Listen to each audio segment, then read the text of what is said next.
Hey everyone. Hello, ImageOut friends and family. We are here this afternoon for the Q&A for Are We Lost Forever from Sweden. And I'm so glad we have special guests that will join us today. So let me introduce them to you. First, we have the filmmaker, the writer and director of the film, David Färdmar. Hi, David. Hi, Michael. Good to see you again. We haven't seen each other for a long time, it seems like. Yeah, 15 minutes ago. Yeah. So we also have a special guest, one of the actors of the film. Please welcome Jonathan Andersson. Hi, Hi. Jonathan. Hi. Thanks for joining us. Good Thank evening, you. Sweden. Thank you. I feel like I feel like I'm in Eurovision, and I'm gonna ask you who you gave your deuce points to.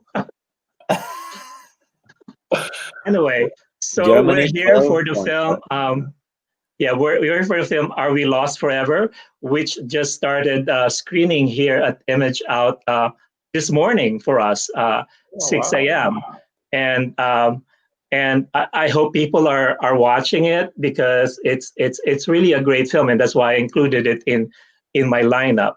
So my question is, my first question for David is, who hurt you so bad that you wanted to make a movie from that experience?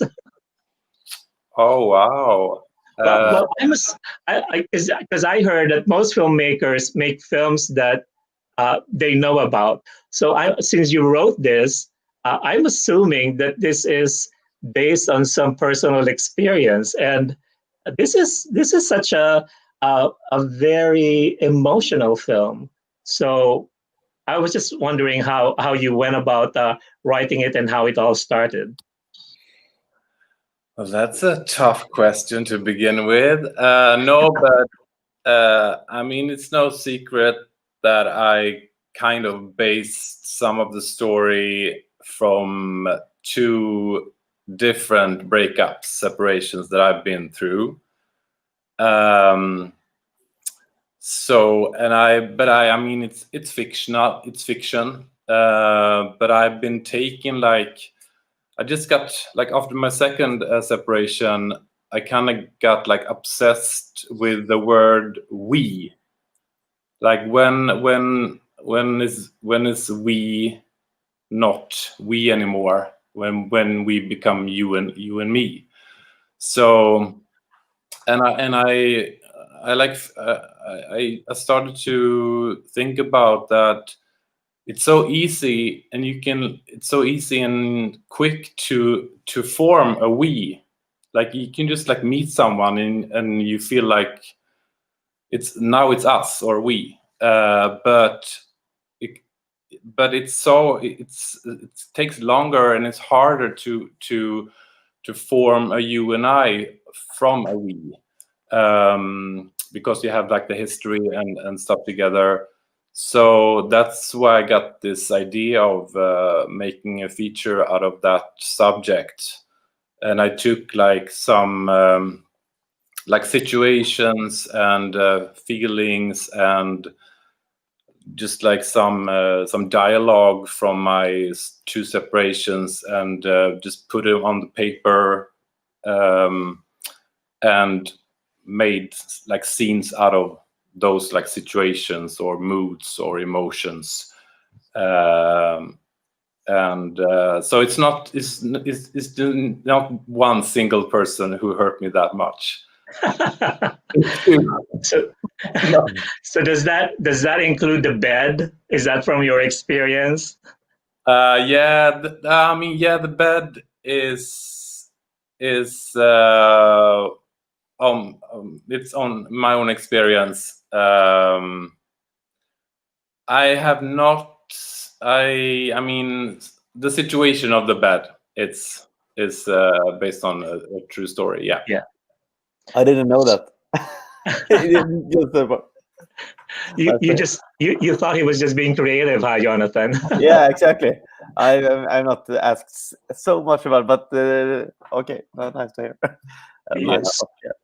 So now, when you were talking about that, now it makes sense because I know this project started with a short film that you produced in 2018, or at least it was in the festival circuit in 2018. It's called No More We, which exactly is what you were just talking about. No More We. You're trying to evaluate what happens after a relationship. And uh, just talking about the No More We and starting out as a short. I want to ask Jonathan, how did you get involved with this project that um, David did? Did you audition or did you know him? And when you started, was it just for a short, or did you know that the intention was to have a feature film? First, me and David, we met before he asked me about this film. In some other, he casted me for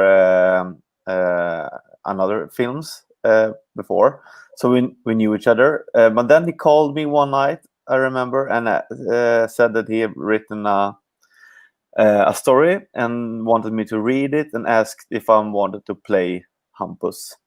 And I read it and I fell in love with the story because I think it's so universal. The theme in it is very painful but beautiful. So that, what was the last question again? Well, did you know that the plan was to do a Oh, feature film? Because yes. I wasn't sure, and we're gonna talk to David about that whole short film, feature film Yeah. situation. When I read it first time, it was a feature film, I think. Yeah, it was. Yeah. So I knew that the intention was to make a feature film. It was. Just to know how long it's going to take to make the feature. No, exactly. He didn't say that.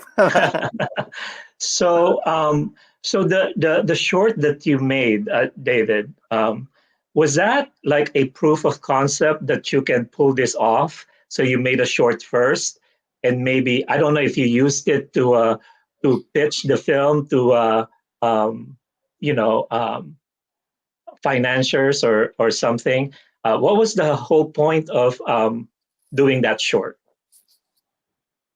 Well, first I just want to say that I actually wrote the script to Jonathan and Björn, the other actor who plays Adrian, because I knew them before and I always wanted to work with them. So when I wrote the script, I had their voices in my mind when I wrote them. But then I like called Björn and Jonathan and asked them, do you want to come in for like a kind of a casting or just like to meet each other? So I did an audition for it as well. Yeah, like kind of. But well, I thought I was doing an audition, but I just wanted to like see them together and film them. So we did like 3 scenes together. And I mean, in my mind, I knew that they were the guys who was going to play, but I wanted to see them together and how they work together because they have never actually kind of met or like worked together. So we had met one time before, I remember this. Yeah.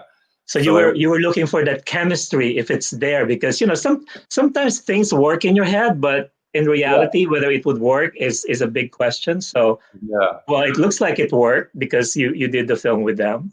Yeah, it really worked. No, but just when I had them in, we had like in an apartment and we did like 3 scenes. And the first time we did actually the opening scene in the feature in the bed. That was the first that we like tried out.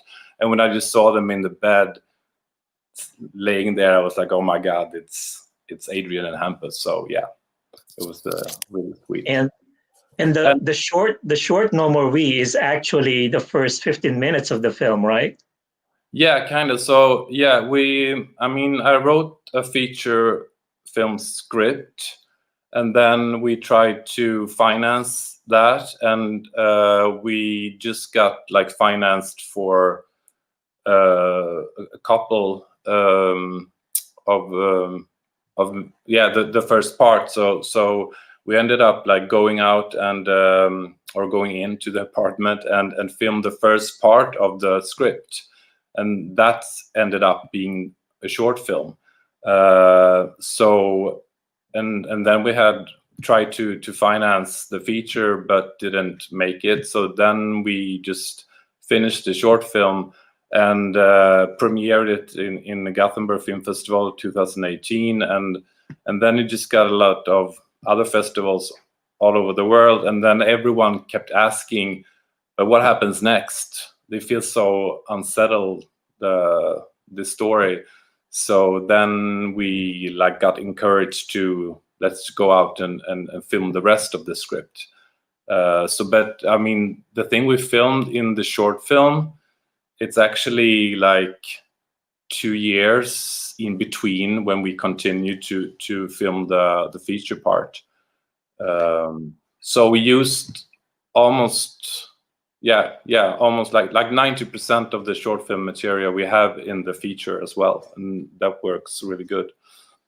Yeah, that was my next question, is like how long was that period between making the short and finally doing the feature? But you answered it, because I know in the short Jonathan's hair was long and then when in the film you see the transitions, like, oh, he got his haircut. Was that something that concerned you, or did you just write it into the script about him getting a haircut maybe? Yeah, I mean, it took like 2 years between the short film and the feature, and Jonathan had been like dying to cut his hair. So for like 2 years, he called me like, "Are we gonna shoot the rest of the film, or can I cut my hair?" And I'm like, "No, keep it." But then the day before we premiered at Gothenburg Film Festival 2018, he called me like, Can I cut it? And I was like, yes, just cut the hair. We're done with this project. But then, yeah. Did you say you're done with the project because you're giving up, or what? I thought I was kind of like, done with it, or just like had to move on, like Adrian has to move on. But then when we started to when I had the idea that we're going to shoot the feature, then I was like, it's brilliant that he cut his hair. So I wrote that in the script in the feature because we could use the first part of it and then continue when the next time Adrian sees Hampus, he's cut his hair, and that's like normal when you want to break out from a relationship or start over. You start to go to the gym or change your hair. So it was. Thank you, Jonathan, for cutting it. And now you're welcome. He's back again. The hair. Yeah. It's long again. So yeah. Well, you look good either way, long or short. So it doesn't matter for you. And some of us don't have many options. Exactly. So thank you very much. So talking about when you said about writing into the script about the hair, did you make changes to the script after you had, you've been waiting for almost 2 years to do the feature? Did you make any changes to the script, or did you have any input from your actors, because they've been involved and maybe they want to tell you something that needs to be changed, or did you stay with what you had on the script? No, I've been now the sound is weird, but I've been rewriting the script like again and again and again, and the scenes, and I've been letting the actors read the script and the feedback, and we've been like rehearsing and tried out the scenes, and like stuff that happened during our long process. I've like put that in the script because we filmed chronologically because we had to wait in for the season. So we get like spring and summer and fall and winter and then spring and summer again. So we filmed the feature like 2-3 days, and then we had like a break for a couple of months and then continued. So then things happened, and with the actors and with the like locations and just thoughts and emotions. So I rewrote a lot during the process. So how challenging was that for you, Jonathan? That, well, first of all, the script was changing a lot, but also having to, because as actors, I think you put your emotions into it to prepare for the character, and you try to live with that character.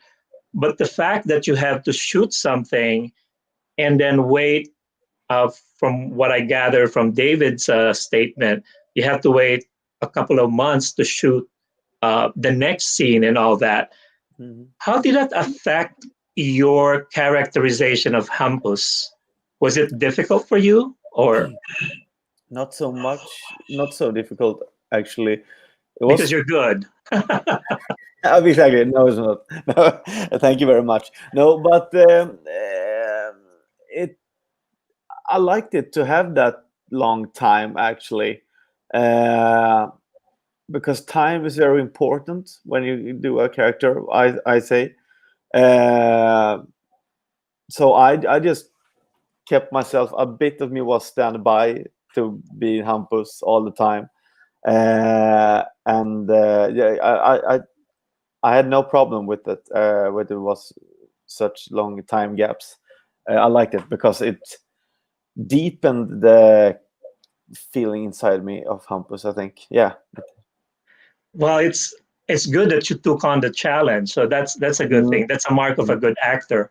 Was it? Were you working on other film projects at that time, which probably would be difficult if you keep switching characters in your head of who you would be? Yeah, I did not so much. I did some small stuff, but that's it's totally okay to do that at the same time as well. So that probably helped a little bit. Yeah.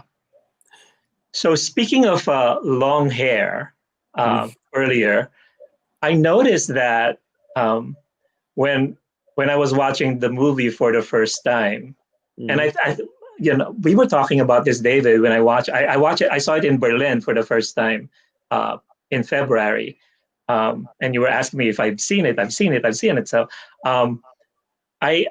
there was a time when I got confused a little bit when Adrian picked up what's his name, Rasmus,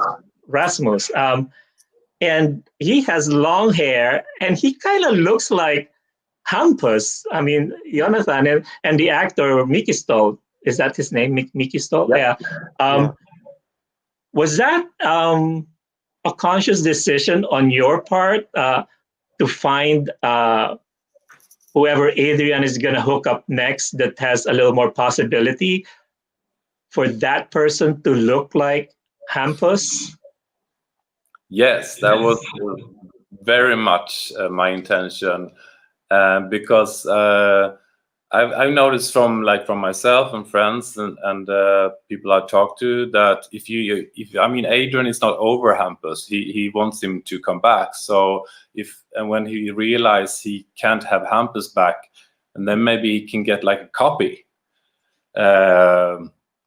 that actually looked like Hampus. So I searched for this lookalike to Jonathan, like all over Sweden, and at that time I don't know what happened, but every actor were cutting their hair, so I had to go. They followed me. No, yeah, I followed Jonathan. Like, oh, he looks so good with short hair. No, so I had to go to Denmark to find my Rasmus, or actually Mickey were in Gothenburg, and I just saw him, and I was like, oh my God, that's a guy with long hair. Maybe he can. I wonder if he's an actor.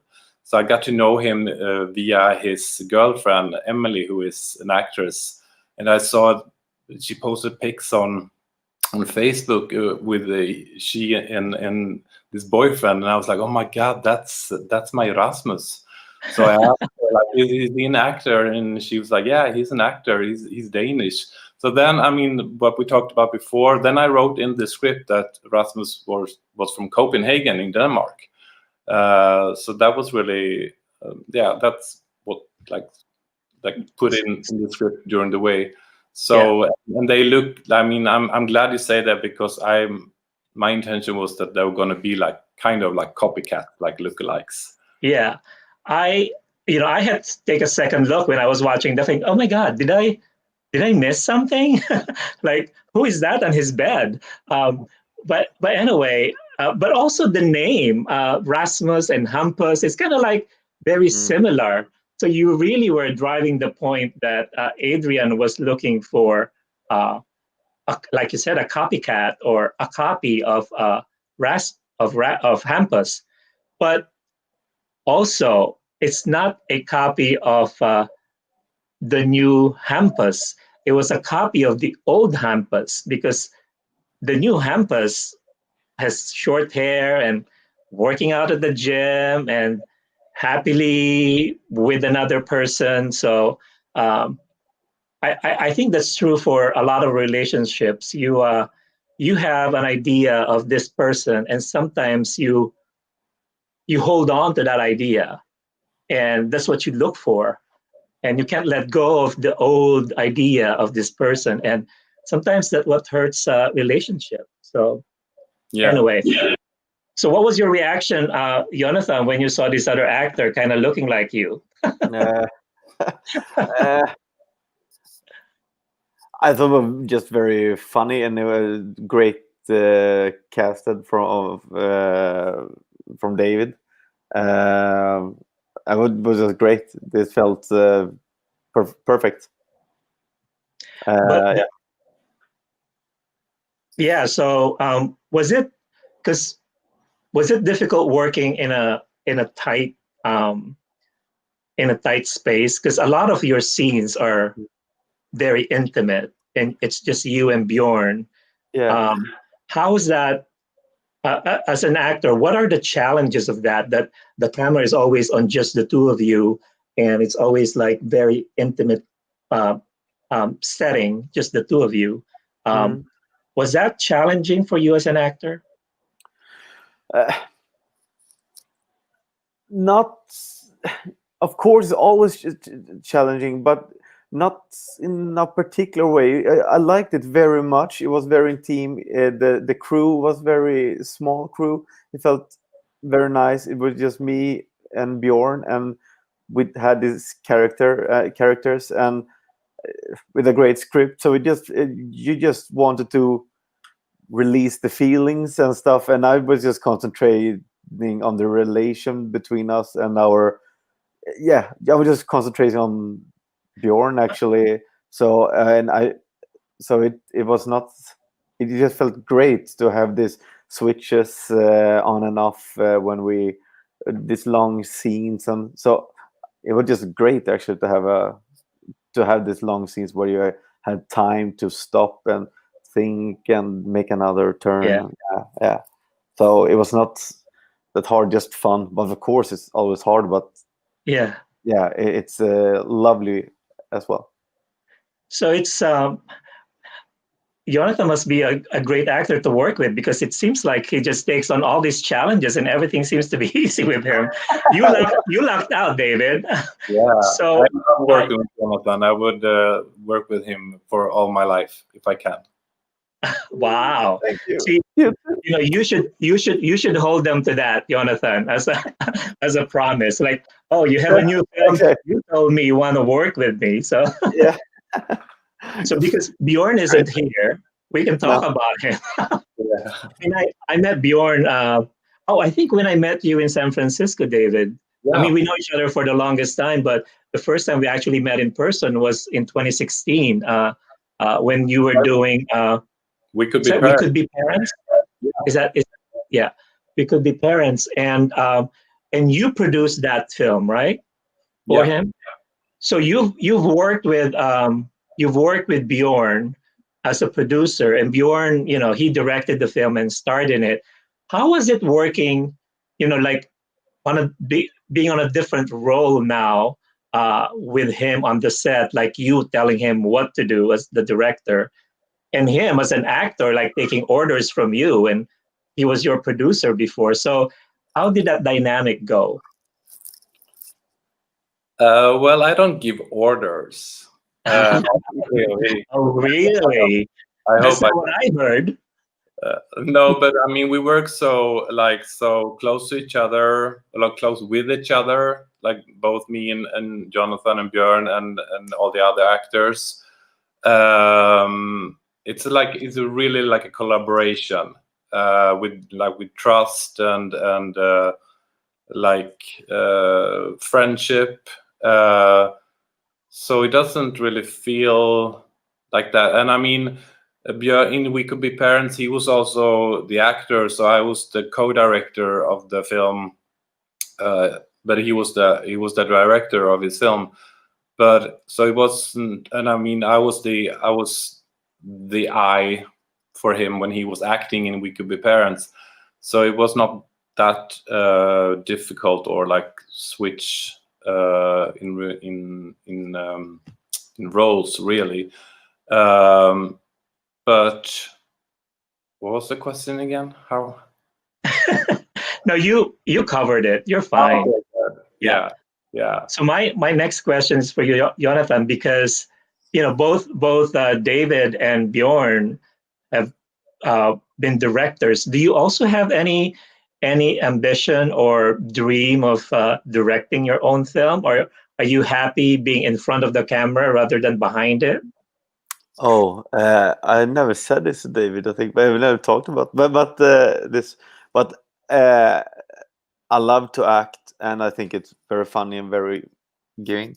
But sometimes, yeah, I mean, I will try to direct sometime. But I want to direct theater actually. Oh, I want to try that. That's a dream I have. First time I say it loudly, I think, that I want to direct theater, but film as well. I think, yeah, I don't know, but sometimes I want to try. Yeah, of course.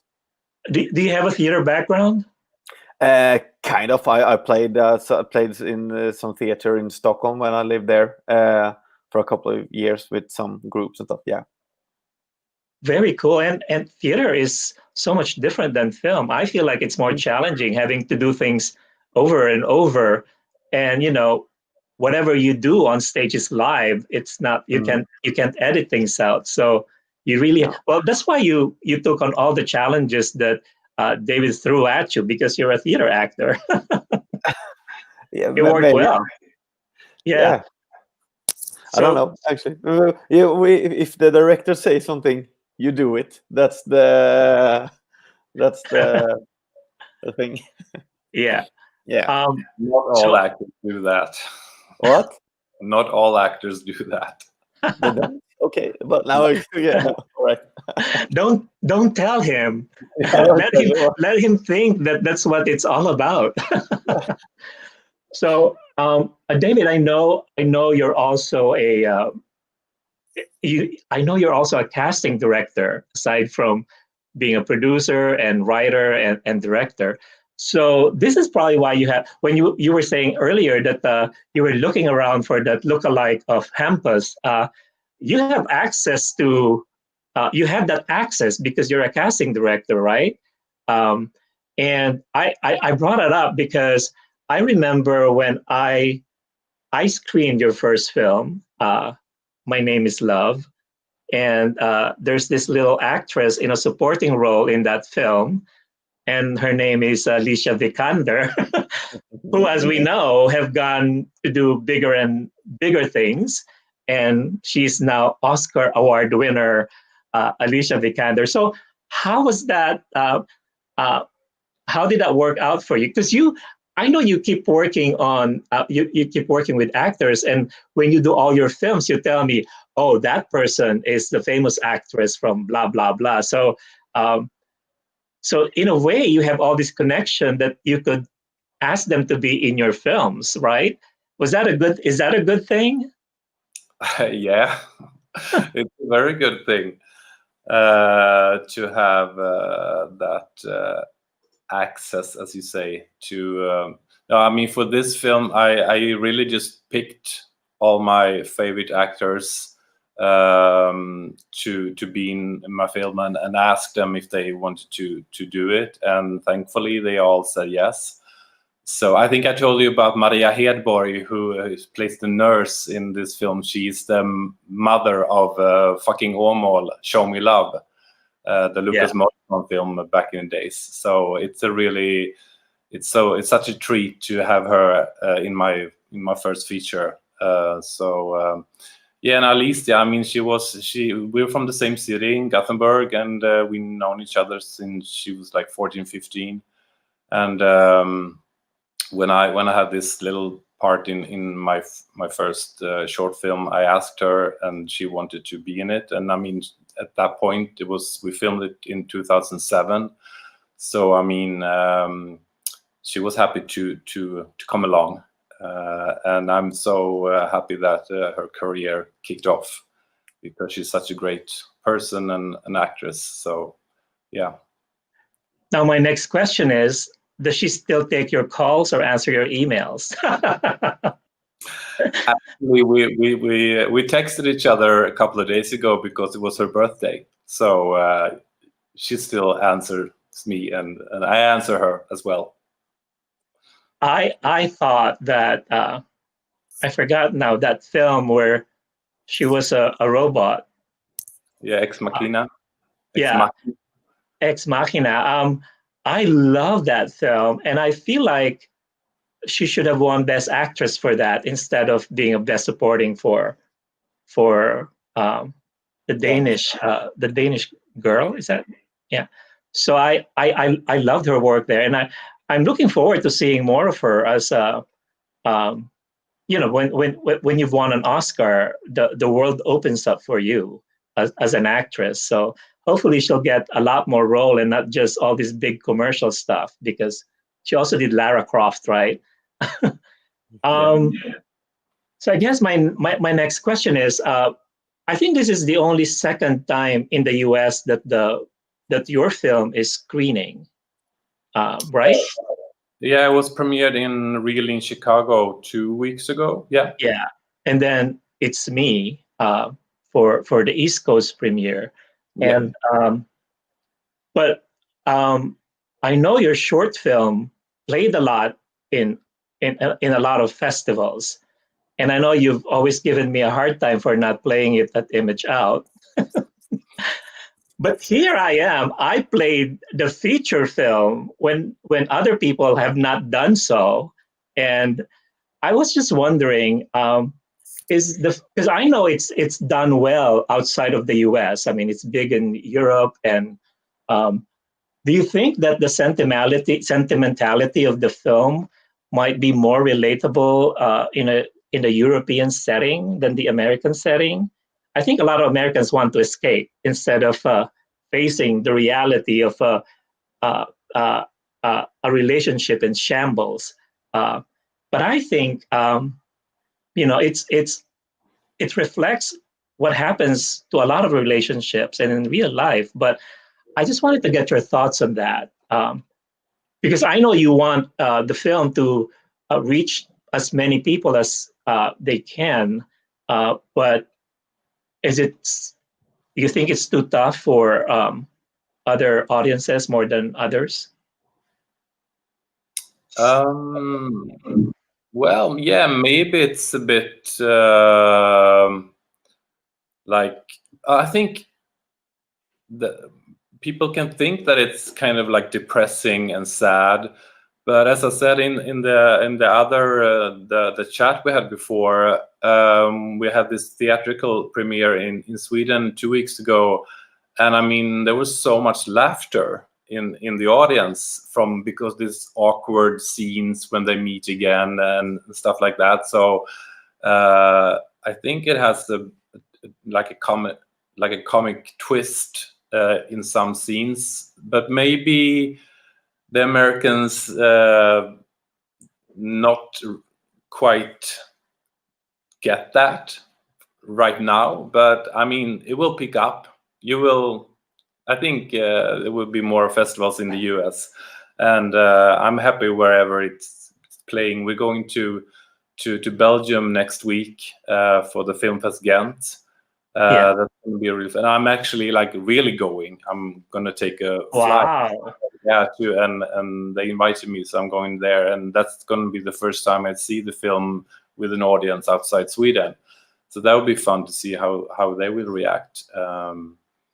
It's So well, it's nice. It's nice that you could have that experience because, like we mentioned in the previous chat, and my other conversations with filmmakers, um, I feel like they were robbed of that opportunity to really enjoy having premiere in whatever country or whatever region, and bringing your actors along, and you're doing the red carpet, and for the theatrical premiere, were you able to do something like that? Like have your actors like Jonathan be presented in a big way in a theater, or was it just released in the theaters and no big hoopla? yeah, we had the festival premiere at the Gothenburg Film Festival in January, pre-corona, and that was like a big happening with a packed audience, and all the actors were there, and the crew and stuff, and we had party afterwards, and everything was happy-go-lucky, and then the corona struck us. But 2 weeks ago, we had, it was a small release, and we had these restrictions for only 50 people in a gathering. So it was a small, but we had, Jonathan and Björn and Miki and Nemanja, who played Julian, and Maria Hedborg, they were there, and some of the crew. But it was a small happening, but it was so much fun to see the film in a cinema again, because it was like exactly 8 months since the festival. So we were just happy to have it open in the cinemas in Gothenburg and Stockholm and stuff. So Yeah, that's the reason why you made the film, right? To share it with people and for people to enjoy it together. So anyway, so Jonathan, what's next for you after this film? Right now, not so much. I'm gonna shoot some after Christmas. I'm gonna do a project, but right now it's not so much actually. So we'll see what's happened. But I think the filmmaking industry is still going on in Sweden. So it's not because of Corona, but there's still some work that is happening, right? Yeah, it is. Well, that's a good thing, because in some cities it's really shut down, and a lot of artists are left without work and can't do anything. So it's kind of the same in Sweden, but I think the film industry works pretty well, I think. But for the cinemas and stuff, it's a catastrophe with the restrictions. Yeah. Right now. And what about you, David? I know you mentioned earlier that you're just basking in the glory of this first film. You're still doing the festival circuit, and I'm glad that you can do that in Europe. But in the back of your head, do you have any plans on your timeline for your next project? Yes, I'm waiting for. The film has been sold to, I think it's 12 countries right now. So, but although those distributors are waiting for when is a good time to release it, and some are still thinking about cinema release, and some maybe are giving up now and just gonna release it on DVD and VOD and stuff. But I am actually. I've been starting to write a new feature film and a TV series. Oh, good. And remember, you said you still want to work with Jonathan, so make sure you are writing a part for him. I'm advocating for you, Jonathan. So anyway, thank you for joining us, and it's a pleasure. And as I mentioned before, there's so many challenges in switching to virtual, but if we didn't go virtual, we couldn't have had this opportunity to chat with you guys live from Sweden. This would not have been possible because we don't have the budget for international guests. And so in a way, it's. Can I take a picture? Sure. Yeah. Hi. Fantastic. Thanks. So it's great that you could be part of ImageOut, and not just us showing the film, but actually being here and doing this for our audience. So thank you very much for saying yes. And I know, Jonathan, that this was a last minute invite for you. So thank you for making the time to join us today. Thank you very much. Yeah. Real fun. I wish you luck, and keep your hair long. I like it. Thank you.